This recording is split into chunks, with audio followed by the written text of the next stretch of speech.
Semua salah dosaku mohon ampunkan, air mata lukaku hapuskan, doa hari-hari ku kabulkan Maulana.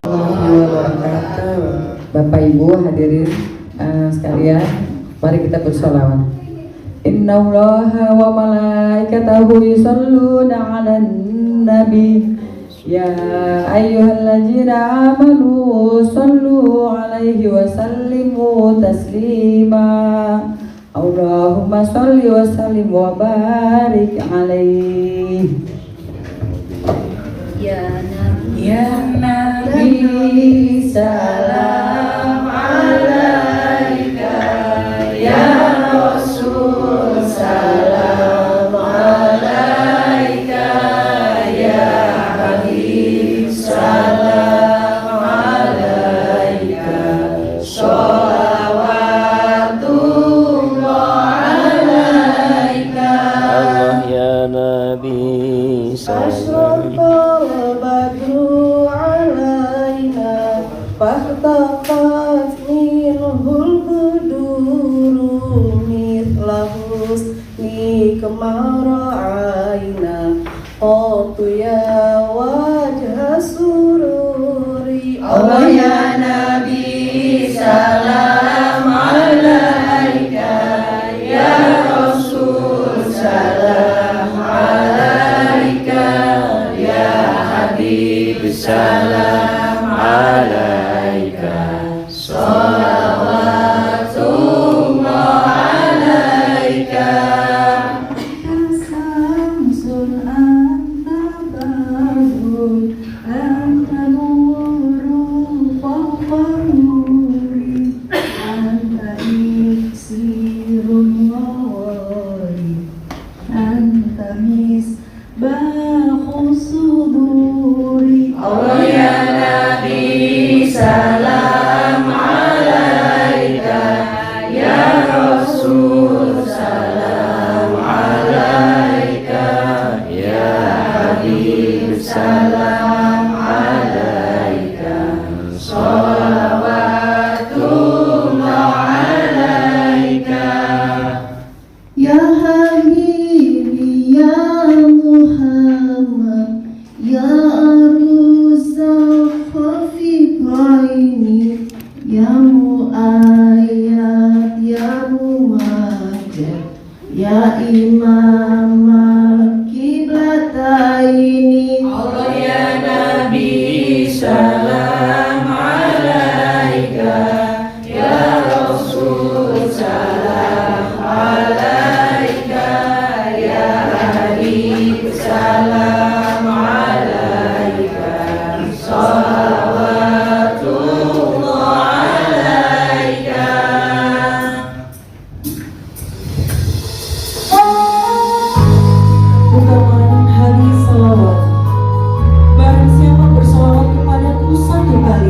niscaya Allah bersalawat kepadanya 10 salawat dan menghapus 10 dosa.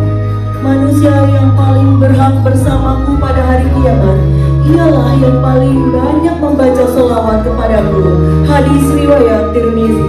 Bapak Ibu, marilah kita bersama-sama menimang mengikuti salawat dengan penuh hikmah.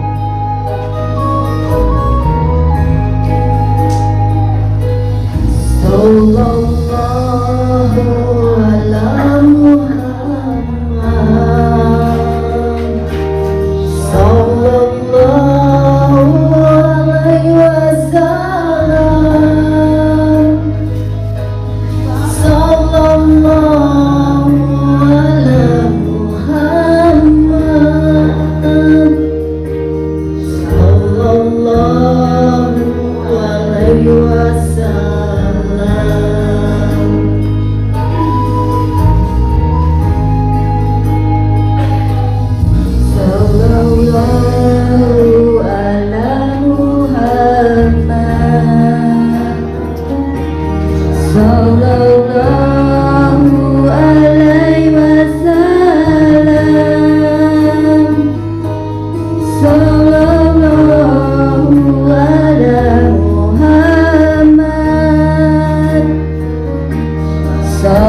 Sallallahu alaihi wasallam.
Wahai Zat Sang Maha Pengasih, jadikanlah kami semua hamba yang bertakwa.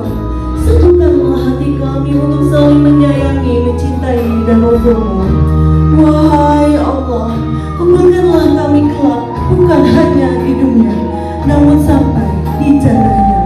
Amin.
Bismillahirrahmanirrahim. Assalamualaikum warahmatullahi wabarakatuh.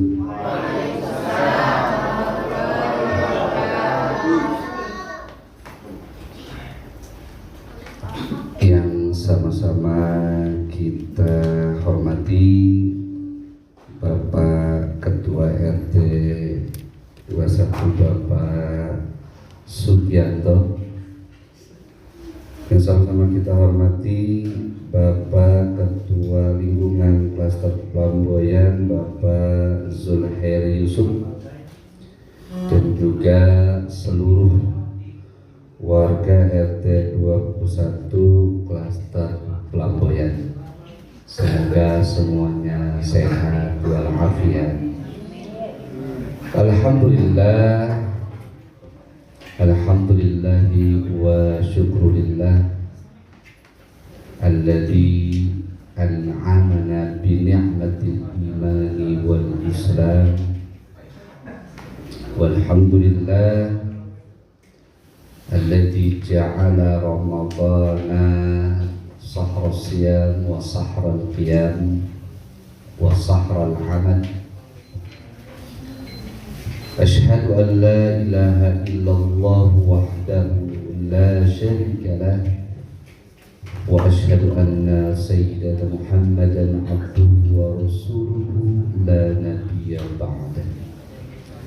Allahumma salli wa sallim wa barik ala sayyidina wa habibina wa syafi'ina wa maulana Muhammadin wa ala alihi wa وصحبه أجمعين أما بعد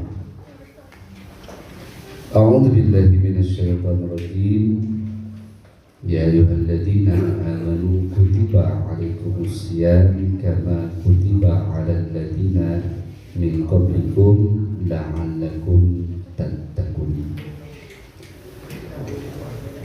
Bapak Ibu yang dimuliakan dan dirahmati Allah Subhanahu wa taala, mohon izin ya, khususnya mohon izin sama Bu Haji Iin ini. Ya, mohon izin Bu ya. Sama Pak Haji Kanto. Sehat Pak Haji?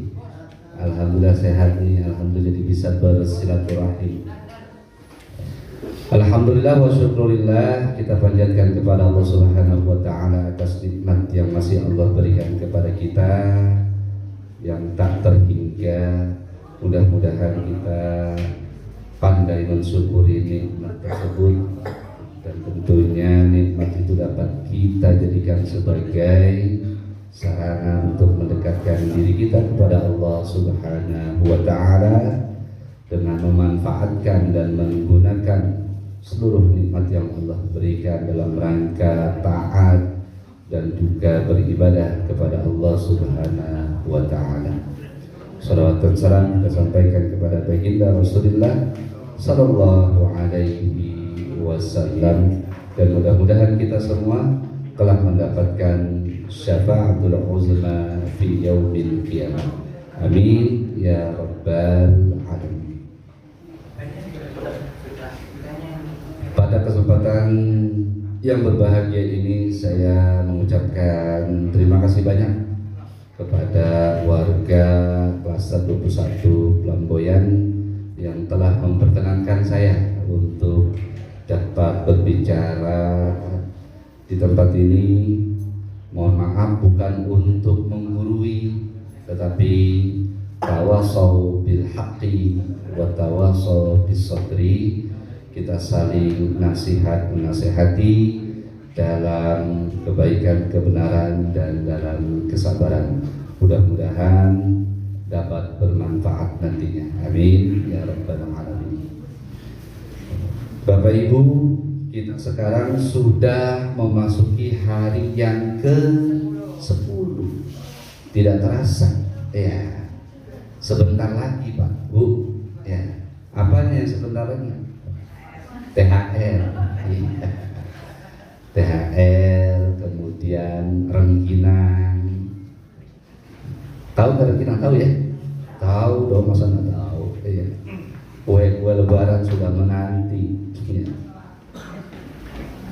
Maka mudah-mudahan 10 hari puasa yang kita lakukan diterima dan diridhoi oleh Allah Subhanahu wa taala, dan semoga 20 hari berikutnya, sisa Ramadan berikutnya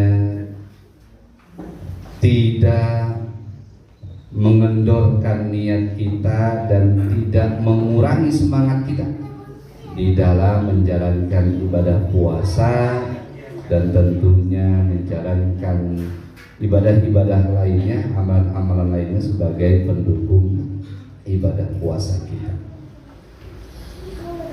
Pada hakikatnya puasa itu al-imsak.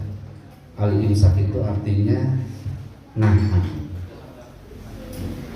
Makanya biasanya 10 menit ya sebelum subuh itu ada imsak. Itu artinya kita harus sudah menahan diri dari konsumsi makan, minum, dan lain sebagainya. Walaupun di dalam Islam imsak yang 10 menit ini nggak ada, tetapi ini adanya di Indonesia yang menjadi budaya ataupun tradisi ya. Dan ini bukan menjadi patokan kita nggak boleh makan sama sekali ketika 10 menit mau subuh. Karena bagi orang yang misalkan dia terlambat bangun sahur dan waktunya sudah mepet, tinggal 10 menit lagi mau subuh, dia tetap boleh untuk melaksanakan makan sahur. Fa'in nabis sahur barokah, karena di dalam sahur itu ada keberkah. Jadi bukan berarti wah udah imsak udah gak boleh makan, bukan. Kita hanya diajari agar dari situ kita sudah mulai bisa untuk menahan. Nah, imsak itu sendiri adalah menahan diri. Para ulama mengatakan bahwa menahan diri itu dari makan, minum, dan juga kemaluan ataupun seksual. Tetapi pada hakikatnya yang namanya puasa itu menahan dari berbagai macam bentuk apapun yang Allah tidak senangi. Bapak Ibu, makanannya jangan dimakan dulu ya. Nah, ini salah satu di antara bentuk kita menahan.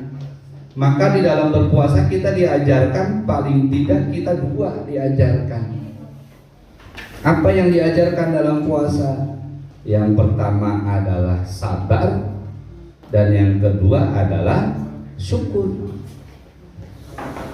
Bahkan Nabi mengatakan al-imanu nisfani, nisfu sabri wa nisfu syukri. Iman itu sempurnanya dengan dua bagian. Yang pertama adalah sabar, dan yang kedua adalah syukur. Sabar dan syukur ada di dalam ibadah puasa. Kita dituntut untuk bersabar. Sabar itu bukan hanya ketika kita terkena musibah ataupun mendapat ujian, tapi sabar itu terhadap segala macam ketentuan Allah. Sabar dalam ibadah, dalam ketaatan, sabar di dalam menjauhkan diri dari maksiat, dan sabar di dalam mendapatkan ujian Allah Subhanahu wa Ta'ala. Di dalam puasa kita dapat tiga-tiganya. Kita sabar dalam beribadah, dari terbit fajar hingga terbenam matahari. Kita beribadah puasa yang biasanya pagi-pagi kita seruput kopi, yang biasanya kita kemudian bagi yang merokok, lalu kemudian nanti nyarap, kemudian siang harinya makan, ya. Tapi karena kita sedang berpuasa, kita mencoba untuk menahan itu semua dari terbit fajar hingga terbenam matahari. Dan kita juga menahan diri dari kemaksiatan, hal-hal yang tidak Allah ridhoi. Maka jangan sampai Bapak Ibu, ketika kita berpuasa, yang puasa cuma perut sama kemaluan, sementara lisan kita tidak berpuasa, hati kita tidak berpuasa, pikiran kita tidak berpuasa. Jangan sampai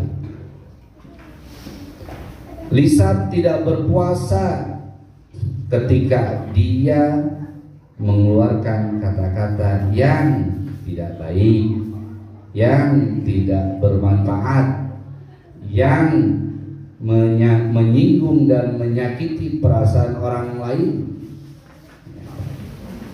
maka lisannya tidak berpuasa walaupun dia puasa. Secara fikih, ya, secara fikihnya dia puasa tuh. Dia menahan dari makanan dan minuman, tetapi lisannya nggak puasa. Begitupun dengan hatinya tidak berpuasa ketika dalam dirinya, dalam hatinya ada penyakit-penyakit hati, iri, hasud, dengki, ujub, takabur, kemudian ria dan lain sebagainya itu. Zahirnya dia berpuasa tapi hatinya tidak berpuasa. Pikiran juga sama tuh. Pikirannya memikirkan yang tidak baik, suuzon misalkan, atau bahkan anak-anak yang muda pikirannya melanglang buana ya terhadap hal-hal yang dalam tanda kutip pornografi, hal-hal yang tidak pantas, tidak layak, pikiran tuh. Maka kita berpuasa bukan cuma perut, bukan cuma kemaluan. Kita berpuasa, lisan kita berpuasa, hati kita berpuasa, pikiran kita berpuasa. Bapak Ibu yang dimuliakan dan dirahmati Allah Subhanahu wa taala, nah itu sabar. Maka seberapa nikmat pun makanan yang ada di meja kita, kalau memang belum ada yang azan, nah kita nggak berani. Kecuali kalau sekarang ada yang mau azan. Pak Kanto mau azan nggak? Maka kita mencoba untuk mengendalikan diri. Kita mencoba untuk mengendalikan hawa nafsu. Ya. Yang kedua adalah syukur. Di dalam berpuasa kita juga diajarkan syukur. Syukur apa? Syukur ketika kita selama ini bisa memakan apapun yang kita inginkan, merasakan nikmat dan kenyang, maka dalam 1 bulan ini kita diajarkan untuk memiliki simpati dan empati terhadap rasa lapar. Maka kemudian kita mencoba untuk mensyukuri setiap apa yang sudah kita miliki. Kita bersyukur terhadap nikmat Allah yang Allah berikan kepada kita. Kita bersyukur dengan hati, berarti kita mengakui hada min fadli rabbi, bahwa apapun yang kita miliki hakikatnya adalah pemberian dari Allah Subhanahu wa taala. Bukan karena kita yang kerja, bukan karena kita pergi pagi pulang malam, bukan karena kita banting tulang, bukan karena kita non-stop kerja cari duit mati-matian, bukan. Hadza min fadli rabbi, semua itu karena pemberian Allah Subhanahu wa taala. Berapa banyak orang yang pergi pagi pulang malam, kata siapa itu? Kata wali ya. Kata wali apa kata Armada nih? Pergi pagi pulang malam demi sebongkah berlian. Berapa banyak yang pergi pagi pulang malam tapi tidak mendapatkan apa-apa? Karena pada hakikatnya hasilnya itu adalah milik Allah Subhanahu wa taala. Ya. Dengan hati, lalu kemudian dengan lisan kita mengucapkan alhamdulillah, segala puji bagi Allah yang telah memberikan kita begitu banyak kenikmatan.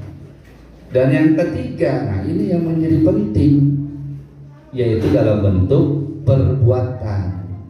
Maka nikmat yang Allah berikan kepada kita, bagaimana dapat kita manfaatkan dalam kebaikan, dalam amal sholih, dalam ketaatan, dalam ibadah.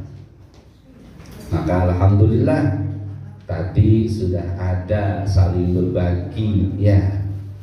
Nah itu adalah bentuk real, bentuk nyata terhadap syukur dalam bentuk perbuatan ya. Bapak Ibu yang dimuliakan dan dirahmati Allah, ini klaster flamboyan ya. Tadi saya coba searching tuh flamboyan tuh, ternyata memiliki makna filosofis luar biasa. Flamboyan itu tanaman yang tidak mekar sepanjang tahun, tetapi ketika dia mekar dapat memberikan manfaat yang luar biasa ya.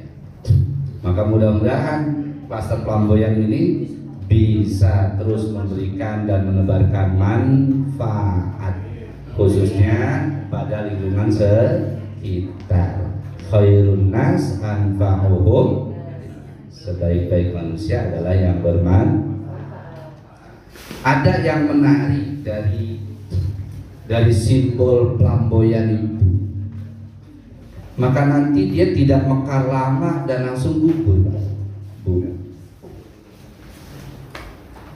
Apa ini maknanya? Maknanya adalah bahwa dunia ini nggak ada yang kekal. Harta, jabatan, kedudukan, ya, yang kita miliki ini nggak akan kekal. Kemuliaan seseorang itu bukan akan dilihat dari seberapa lama dia hidup, dia punya apa, bukan. Tetapi yang akan memiliki nilai baik di mata manusia ataupun di mata Allah seberapa manfaat dia. Ya. Maka karena dunia ini tidak kekal, kita harus dapat memanfaatkan apa yang ada di dunia ini untuk hal-hal yang baik. Termasuk salah satunya adalah usia kita. Usia kita kan nggak ada yang tahu ya, nggak ada yang tahu. Dan usia ini adalah rahasia Allah, sehingga manusia itu nggak ada yang tahu kapan batas ajal ataupun usianya. Kemuliaan seseorang bukan dilihat pada seberapa lama dia hidup, tapi seberapa besar manfaat yang dihasilkan atau diberikan olehnya. Panjang umurnya, kalau kemudian dia tidak memberikan manfaat, maka disebut sebagai syarrun nas, manusia terburuk. Usianya panjang tapi ibadahnya minim. Usianya panjang tetapi kebaikannya minim. Usianya panjang tetapi kebermanfaatannya minim. Nah, ini syarrun nas. Kita pengennya jadi khairun nas. Ya. Kita dikasih umur dan bermanfaat walaupun umur kita singkat. Ya seperti flamboyan tadi. Flamboyan itu singkat, tetapi ketika dia mekar, dia akan memberikan keindahan, keteduhan, kenyamanan, kebermanfaatan. Ya, walaupun singkat. Ya, karena pada dasarnya bukan panjang usia yang menjadi patokan, yang menjadi patokan adalah kebermanfaatan. Bapak Ibu yang dimuliakan dan dirahmati Allah, ada sebuah kisah, dan ini kisah sebenarnya bukan tentang puasa, tetapi bisa relate dan bisa kita tarik dengan konteks puasa. Kisahnya itu adalah kisah seorang yang bernama Yahya Al-Lais. Ya, Yahya Al-Lais ini muridnya Imam Malik. Kenal nggak Pak Bu sama Imam Malik? Kenal nggak? Kalau di kampung saya ada tuh Haji Malik yang punya pasar tuh. Ya. Tapi ini 180 derajat bedanya dengan Imam Malik nih. Imam Malik adalah seorang ulama terkemuka. Dia adalah pendiri mazhab Maliki. Imam Syafi'i aja belajar kepada Imam Malik. Ya. Pada suatu waktu, Bapak Ibu sekalian, Imam Malik sedang mengajarkan ilmu di majelisnya. Salah satu yang belajar adalah Yahya Al-Lais, dan juga banyak daripada murid-muridnya yang lain. Ketika sedang khusyuk, fokus, serius dalam belajar, tiba-tiba terdengar sebuah kabar berita bahwa akan lewat seekor gajah. Di Madinah itu nggak ada gajah, yang ada onta. Apa lagi? Keledai. Ya, paling banyak itulah. Udah. Gajah itu nggak ada. Karena di Madinah nggak ada gajah dan ada informasi bahwa nanti akan ada gajah yang lewat, maka orang-orang banyak, bahkan hampir semua yang ingin melihat gajah. Gajah kayak apa sih? Karena selama ini mereka belum pernah melihat gajah. Di Madinah itu nggak ada gajah. Akhirnya murid-muridnya Imam Malik itu berhamburan keluar, pengen ngelihat gajah. Cuma satu yang kagak keluar, yaitu Yahya al-Lais. Yahya al-Lais dia tetap duduk di tempatnya, dia tetap belajar dengan Imam Malik, sementara yang lainnya udah pada keluar. Nah, Imam Malik nanya, Yahya, kenapa ente nggak keluar? Teman-teman ente yang lain pada keluar melihat gajah, kenapa ente nggak keluar? Nah, Yahya al-Lais bilang begini, Pak, Bu, wahai guruku Imam Malik, jitu ba'idan min Andalusia li'ata'allama al-ilma minka. Kira-kira seperti itulah. Wahai Imam Malik, aku datang jauh-jauh dari Andalusia. Andalusia itu di mana tuh? Pak, Bu, Andalusia di mana, Bu? Pak? Spanyol. Ya, kalau yang nonton bola Liga Spanyol tahu tuh. Ya. Ya, yang jelas bukan di Cibinong ya. Jauh-jauh datang dari Andalusia itu bukan buat melihat gajah, tapi buat belajar ilmu. Nah, itu Yahya al-Lais. Berdasarkan sejarah, Pak, Bu, Yahya al-Lais ini menjadi orang nomor satu yang menyebarkan mazhab Maliki di barat dan di timur, ya, khususnya di Maroko Maghrib itu. Makanya Maroko itu mazhabnya adalah Maliki, ya. Itu yang menyebarkan adalah Yahya al-Lais. Sementara murid-muridnya yang lain tuh, nah itu nggak pernah dikenal tuh dalam sejarah bagaimana kiprah keilmuannya, penyebaran itu nggak kedengeran tuh. Yang diceritakan adalah Yahya al-Lais.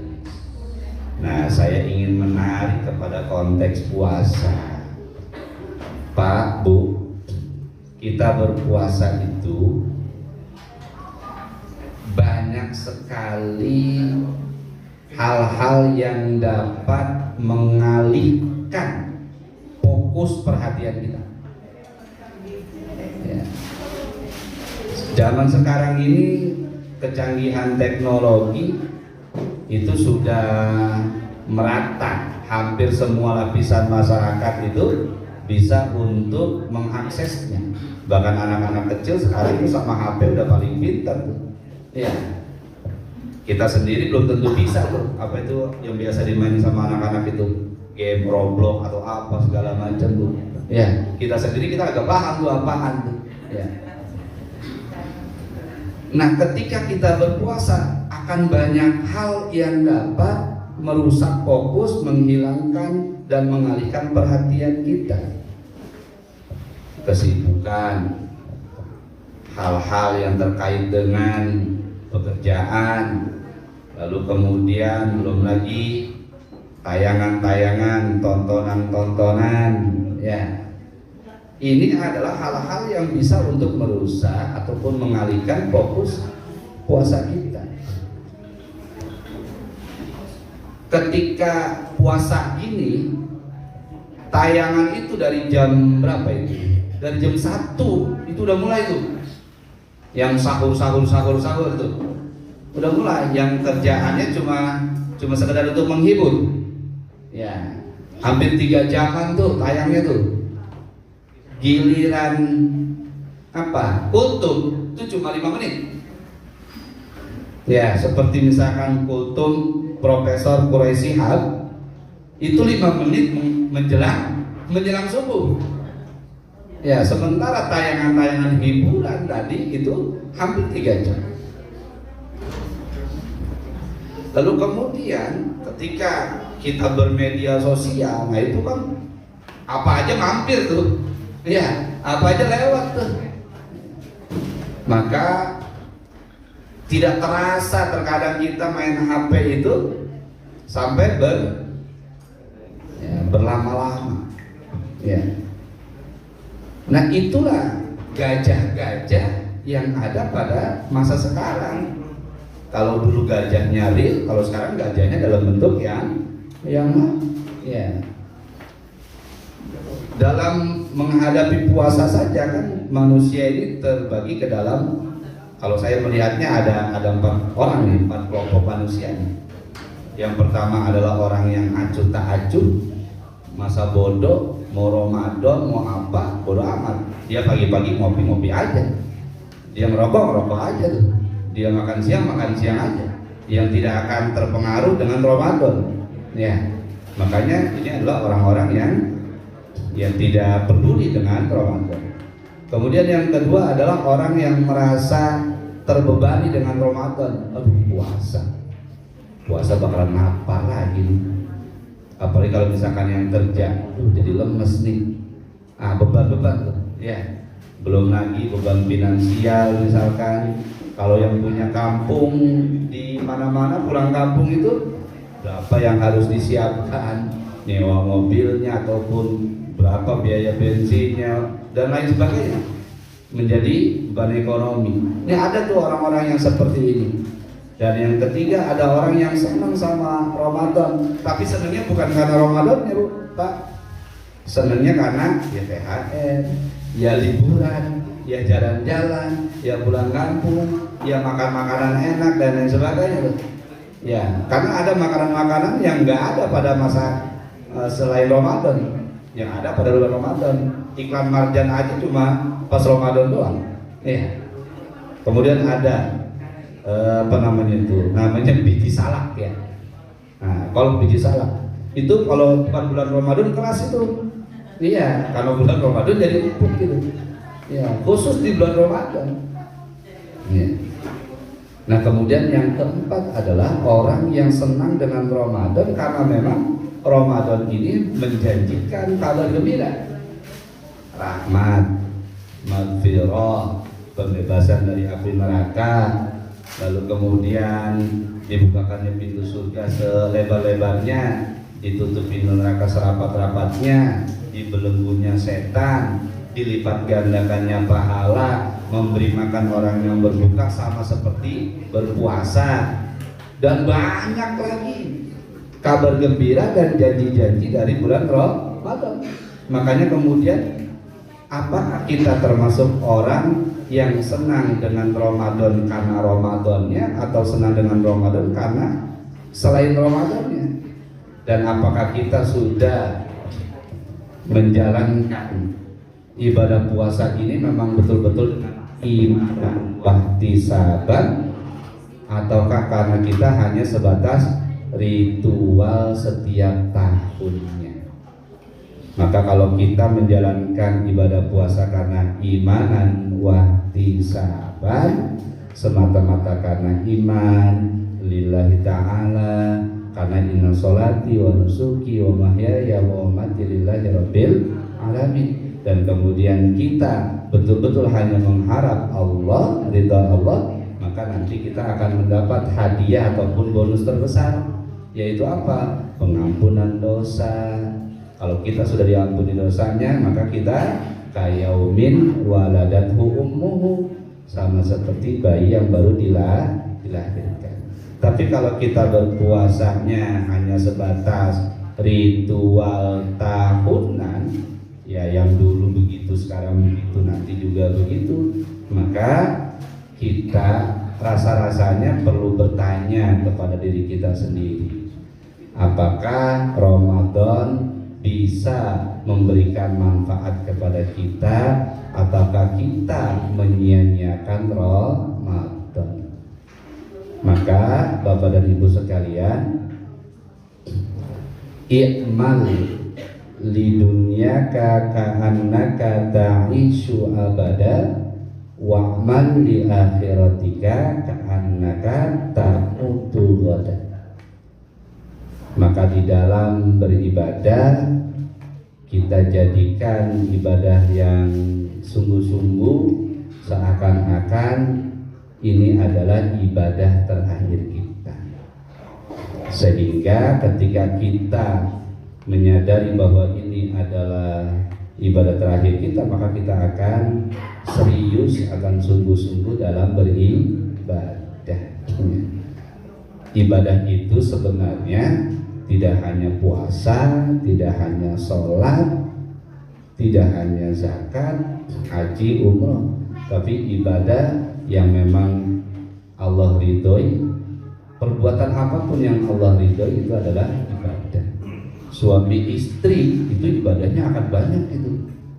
Ya, ketika suaminya menyayangi istrinya, istrinya menyayangi suaminya, saling menghargai, saling menghormati, maka ibadahnya banyak. Kemudian di dalam bertetangga juga demikian. Sudah azan belum? Belum ya? Masih lama ya? Padahal saya sudah menanti. Dengan bertetangga, alhamdulillah di Klaster Pelamboyan bertetangganya harmonis, ya. Kemudian terjalin ikatan yang harmonis, persaudaraan yang kuat, ya. Maka tadi bukan cuma di dunia, tapi mudah-mudahan ini sampai kepada surga. Amin ya Rabbal. Karena kata Nabi, seseorang akan dikumpulkan bersama dengan orang-orang yang dia cinta. Nah, ketika di klaster ini sudah ada namanya mahabbah, rasa kasih sayang, cinta dengan sesama, walaupun awalnya nggak kenal, saudara bukan, siapa bukan, ya. Kemudian dari suku budaya yang berbeda, tapi kemudian disatukan pada klaster Pelamboyan tersebut, maka mudah-mudahan nanti cinta yang ada di dunia juga sampai pada cinta di akhirat, dikumpulkan bersama-sama. Maka dengan bertetangga tadi ini menjadi ibadah juga tuh, ya. Dengan apa? Dengan takrimud duyub, dengan tahsinul jiran, dengan kita memuliakan tamu ketika ada tangga kita berkunjung, lalu kemudian kita muliakan dan kita berbuat baik kepada tetangga kita, ya. Maka salah satu pesan Nabi, tahabbu, ya, salah satu bentuknya dengan bertetangga itu, dengan kita saling mengunjungi, saling memberi, maka akan muncul kasih sayang di antara tetangga, ya. Ada satu kata Nabi, seseorang yang nantinya diharamkan masuk surga, salah satunya adalah yang ketika hablum minan nasnya dengan tetangga ini buruk, ya. Ini diharamkan tuh masuk surga tuh. Maka alhamdulillah di klaster 21 Pelamboyan ini kehidupan bertetangganya rukun, harmonis, maka insya Allah semuanya dimasukkan ke dalam surganya Allah Subhanahu wa Ta'ala. Berapa menit lagi sih? Hah? 5 menit lagi? 5 menit lagi masih lama saya ngomongnya. Doa kan? Jadi Bapak dan Ibu sekalian, mudah-mudahan puasa yang kita jalankan dapat memberikan pembelajaran untuk kita, karena pada hakikatnya puasa itu adalah lembaga pendidikan, ya. Kita sedang dididik oleh Allah Subhanahu wa Ta'ala Pendidikannya adalah pendidikan sabar, pendidikan syukur. Maka dengan berpuasa kita berusaha untuk menanamkan dan juga sekaligus menerapkan dan mengamalkan nilai-nilai kesabaran dalam kehidupan kita, dan juga nilai-nilai syukur dalam kehidupan kita. Apapun ya memang kita harus sabar sih. Tidak ada cara lain bagi kita untuk menghadapi hal-hal yang tidak menyenangkan kecuali dengan sabar. Sabar itu ada batasnya enggak, Bu? Pak, ada batasnya enggak? Sabar ada batasnya. Kan pernah ada bilang, saya sudah hilang kesabaran saya. Ya, sabar itu ada batasnya. Dulu saya diam aja, tapi sekarang saya melawan sampai saya udah habis kesabaran saya. Betul nggak tuh? Sabar itu ada batasnya, betul nggak tuh? Sabar itu nggak ada batasnya. Yang membatasi adalah kita. Maka ketika kita tidak sabar, ya berarti kita sudah membatasi kesabaran itu. Ya. Padahal tidak pernah Allah membatasi kesabaran. Maka kita dalam hal apapun sesuatu qada dan qadar Allah yang Allah tetapkan untuk kita yang tidak menyenangkan, ya tidak ada cara lain bagi kita untuk menyikapi itu kecuali dengan sabar. Dan puasa itu adalah mengajarkan kita sabar. Dan untuk hal-hal yang menyenangkan, maka kita sikapi dengan rasa syukur. Sehingga kemudian dengan syukur itu Allah akan menetapkan nikmat yang sudah ada, sekaligus akan menambahkannya dengan nikmat yang lainnya. Karena kata para ulama mengatakan bahwa nikmat itu sama seperti binatang buruan. Cara mengikatnya adalah dengan syukur. Kalau kita tidak bersyukur, maka ini akan lepas. Kita dikasih nikmat oleh Allah dalam bentuk, misalkan dalam bentuk kita dikasih kelebihan materi. Nah itu kalau kita tidak bersyukur, maka nanti Allah akan hilangkan materi itu. Hilangnya itu bisa dalam dua bentuk, Pak, Bu. Hilang hartanya habis, atau hilang berkahnya.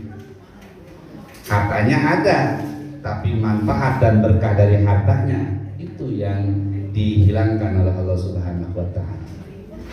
Maka agar supaya harta kita tidak hilang, baik hilang secara fisiknya maupun hilang secara manfaat dan berkahnya, maka tidak ada cara lain kecuali adalah bersyukur. Azan, alhamdulillah. Baik Bapak dan Ibu sekalian, mari kita berdoa bersama sebelum kita berbuka. Bismillahirrahmanirrahim. Allahumma laka sumtu wa bika amantu wa ala rizqika aftartu birahmatika ya arhamar rahimin. Dhahabal dhama'u wa badalatil uruqu wa tabadal ajru insyaallah. Silakan Bapak Ibu untuk